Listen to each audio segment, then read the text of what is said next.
the Wrestling Kennection.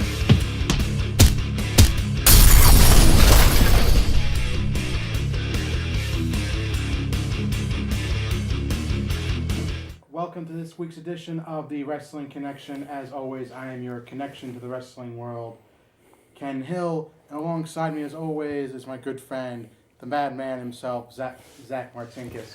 What up, everybody? The champ is here. Yes. You see, with Zack here is a World Heavyweight Championship that has a long personal history between him and myself. Mm-hmm. But we have brought it here for a bigger purpose for this show. As you may remember, a couple weeks ago, we made our individual picks for the Elimination Chamber and the matches. The key difference being the Intercontinental Title Championship match. So which Zack made the right prediction for. So it's going to be a monthly tradition where we make our picks for the upcoming pay-per-views, and of course, whoever comes out with the most correct picks is the quote-unquote Wrestling Connection champion. Which I will also be the reigning. So, you were the Kenny. We'll see coming up this week for WrestleMania. But in any case, it's now time for This Week in Review.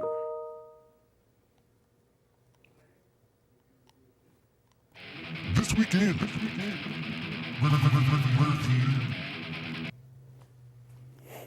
All right.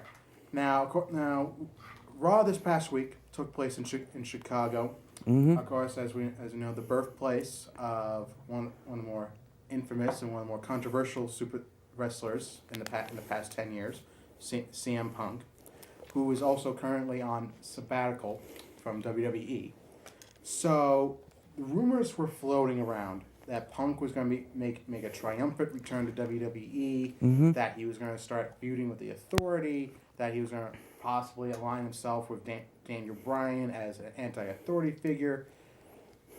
But kind of reality set in when, they played Punk's music at the very beginning. Which I seriously thought Punk was about ready to come out. But who better than to come out than the Walrus himself, Paul Heyman?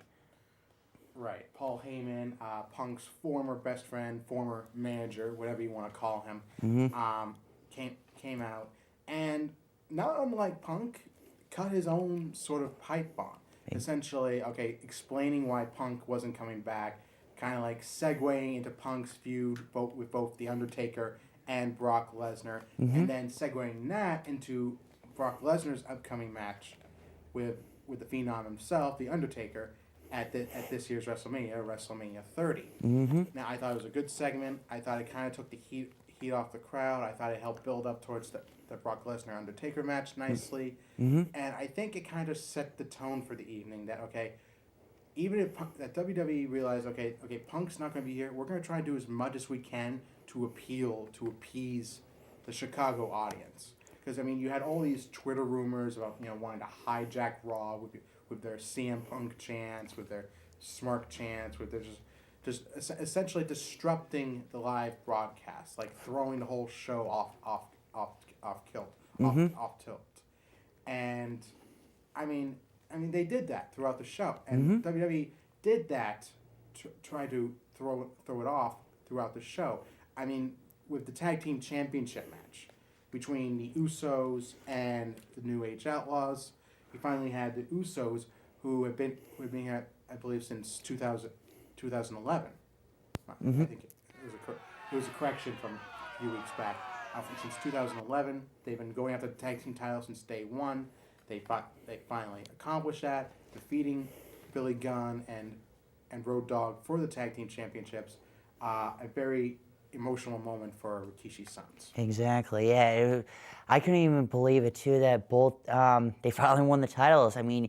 It's about dang time they finally got it. They've been around for a few years, so they've been eager to get these singing titles. And God bless Almighty, they finally got it. Finally, they dethroned the old dudes known as the New Age Outlaws. So, you didn't know guess what? The Usos are the new tag team titles, baby. Right. And that wasn't the only instance where it felt like WWE was trying to appeal to the Chicago audience. I mean, you had Dolph Ziggler, who's kind of been on the low end of the on the bottom end of the totem pole over the last few months with all the gimmick matches and all the one-sided affairs and just just kind of being the lapdog, just kind of being like the punching bag for the authority, just for anyone who's been ticked off. And he finally got a win over Alberto Del Rio, who's also kind of in a funk. Like, he's kind of drifting. They don't know what to do with him. I mean, all the rumors of Del Rio supposedly quit, leaving once his contract expires. I mean, just you have two people who were at one point both considered the future of WWE, both multiple-time world and world heavyweight champions. Just sort of, just there, kind of just put out there for a match. I mean, nothing serious, no build-up, and of course Ziggler gets to win, and the crowd loves it because Ziggler is one of those internet sensation superstars. Like, everyone in the internet wrestling community loves him. They think he should get a bigger push. They think he should be in the world championship picture. Right. And once upon a time, I'd agree with him, but I think, okay, you know what, his time has passed. I mean, what do you think about this? Well, actually, it does make a lot of sense. I mean, I have been paying attention to Dolph Ziggler over the years. On the only times he's really gotten it was because he's had help, but honestly, I think he needs that push, and like you said, he really has basically been the punching bag of the WWE for a while, and kind of reminds me of one former ECW wrestler, which he will name anonymous because it's just basically poison in my mouth. But long story short, I think Dolph Ziggler needs that push. The WWE needs to give him that push he really should deserve. Honestly, as far as Del Rio, we're all getting sick and tired of your crap, dude. Just leave. Buddy. Bye-bye. Adios. We don't care. Go wherever the heck you belong. All right, so now we come to the main, the epicenter of all this, with Daniel Bryan finally getting in the face of the authority, in the face of Triple H. Now, the funny thing about all these segments were that Triple H and Stephanie actually had the better promos. I mean, they essentially had them establishing themselves as the authority. Right. You had Stephanie saying straight to Bryan's face, "We made you. If it wasn't for us, you wouldn't have your yes movement. You wouldn't be a B-plus player. You wouldn't have been a player in the first place." Was essentially what they told him. And, I mean, whether or not you like them, and of course, you're not supposed to like them, they're authority figures. Well, duh. WWE. So, I mean, but the worst kind of insults are the ones that stink of truth. And, I mean, let's face facts. Without the authority, without Triple H, without Stephanie, I mean, would a lot of superstars be where they be? No, I don't think so. No, and it's true. I mean, you look at some of the wrestlers throughout history, you either have connections or you basically are clawing your way to get that little bit of opportunity to have. And basically, majority of the time, none of the people that claw their way up to try to get up to stardom, they don't get it. It's the people that have the connections to it. And I mean, yeah, sure, Daniel Bryan's been working his rear end off for 15 years to get to there, but right, and that brings me to the end of Raw, the main event, Batista versus Daniel Bryan. I mean, the match itself was all right. I mean, you had the interesting thing with Orton getting involved, causing disqualification for Batista, giving Daniel Bryan to win over the number one contender. So where that leads to remains to be seen for next week. But for the moment, I mean, you had Daniel Bryan assaulting Orton, assaulting Batista, cutting off Kane and Triple H at the pass when they try to get involved. And then when Triple H decided to get in Daniel Bryan's face and tell him, okay, this fantasy crap of yours is done, Bryan actually kicks him in the face when he's laid out on the ground after a Batista bomb. Bryan was just laying there. Triple H gets in his face, and then Bryan just, a la CM Punk, mind you, just boots him right in the face. I mean, Triple H sold it beautifully. And I mean, and that's where you were expecting. Okay, CM Punk's gonna make his big return. He's gonna rally. He's behind Bryan. They're gonna chase off the Authority. That's not the case. And it ended with the Authority standing tall over Daniel Bryan. And I think this is something that you and I discussed, like the potential of Punk returning. But now that it's come and gone, I think we all need to come to the reality of this. Punk's not coming back. He's not coming back. No. Trust me. This past Monday was the prime opportunity for WWE to get Punk back, to work up some sort of storyline towards WrestleMania. But the bottom line is, that's not it. It's done. It's not happening. Yeah, and plus, should he have decided to, I mean, like you said, should he have there was this golden opportunity to do that. His hometown of Chicago. You think, lights will be clicking, there's your opportunity. He didn't do it. And like you said before, like a while back, this isn't like Stone Cold Steve Austin, like how we did a few years, like more than a decade ago. No. This is entirely something different. This is, I mean, he hasn't had a chance to recover. This has essentially been building for over a year. Right. I mean, he was frustrated a year ago after his match with The Undertaker at WrestleMania. Like I said, the injuries have been mounting. He hasn't gone the time off that he needs. Exactly. And WWE wasn't going to be willing to give it to him with WrestleMania season come up. So, bottom line, Punk had to draw a line, and he did. Well, I mean, I'll give him props for that.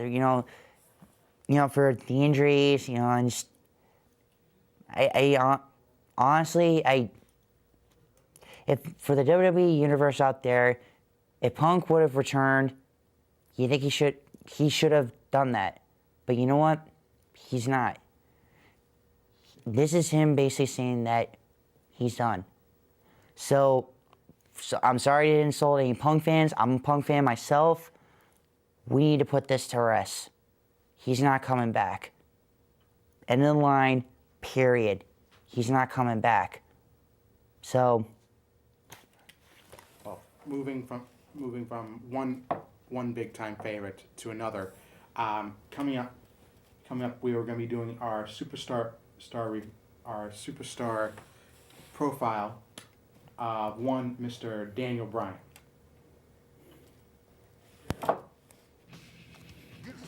Superstar Profile.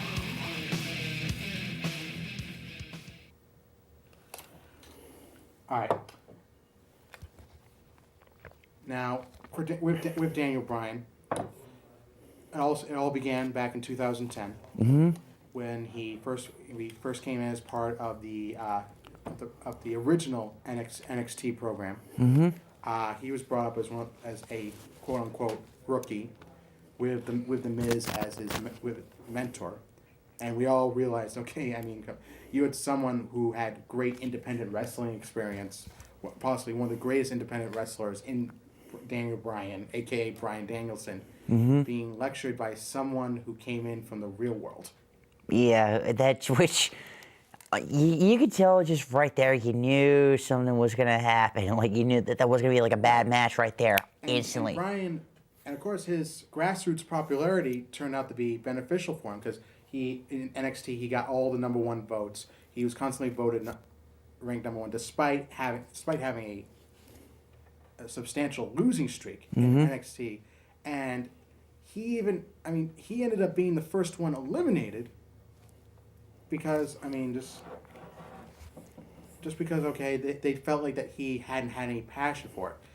Particularly, this was brought upon by his greatest antagonist at the time, Michael Cole, and it was Bryan's first big feud with the self-proclaimed voice of WWE, Michael Cole. Oh, don't get me started on that. They'd have sparring matches. I mean, Bryan, of course, would get the better of Cole physically and mentally, verbally on a number of occasions. I mean, that would segue into a feud with Miz, and then of course after the first season of NXT resolved, then of course we had the infamous Nexus storyline, where Bryan was part of the big faction of NXT rookies who stormed Raw, who tore the set apart, who assaulted announcers, who assaulted ringside announcers, who assaulted the commentary team. Not to mention they also took out John Cena and CM Punk right in the middle of a match. In the middle of a match, they tore the ring apart. They tore the ringside area apart. The crowd was absolutely stunned. And one of the iconic scenes, one of the more infamous scenes, was Daniel Bryan choking ringside announcer Justin Roberts with his tie, which was a little too controversial for WWE standards. So they had to let him go under the premise, and it was disguised under the premise that Bryan had shown remorse for his actions, and he was kicked out of Nexus. Now, of course, the Nexus storyline goes on as it is. We come to SummerSlam. I mean, it's a 7-on-7 match with Cena's team going up against the Nexus. John Cena's team going up against Nexus. Bryan's announced as the seventh man to triumphant fanfare, and plus, not to mention, he knocked off more than at least half the members of Nexus, which was phenomenal. Right. Then he went to a feud. Then he re-engaged his feud with The Miz for the United States Championship, actually upsetting him at Night of Champions and winning his first ever championship in the WWE. Not to mention being the first NXT rookie to win a championship, even though Wade Barrett that year, aka Bad News Barrett, and he was a winner of NXT. Daniel Bryan beat him to the punch on that. Got his little first taste of gold. So right, good on you, that man. And that's where Bryan's career was still kind of like burgeoning at the time. I mean, his U.S. Championship reign was kind of like unspectacular. He didn't have many high-profile defenses. I mean, he even got bumped off his championship defense. His feud with Sheamus for the U.S. title even got bumped off of WrestleMania. Yeah, which that was just such a disappointment. I mean, this was a match like we were all like being eager to see. I mean, it was a lumberjack match, but resolved into a battle royal, which the Great Khali won. Yeah, which was really ridiculous, honestly. All right, moving on. I mean, he kind of drifts through 2011. Then we come to the Money in the Bank match in 2011, which of course we knew for CM Punk defeating John Cena in Chicago, but it was also remembered where Bryan won the SmackDown Money in the Bank briefcase, guaranteeing himself a World Heavyweight Championship match. Now, of course, he said he would save it for WrestleMania, but considering how often he was assaulted by the then champion Mark Henry, he tried cashing in several times to little success, and it would be rebuffed each time due to some outside circumstance. Right. And then come the TLC pay-per-view in December of 2011, where after a brutal chairs match between Henry and Big Show having finally won the World Heavyweight Championship after, I believe like a 10-year sabbatical, a 10-year absence.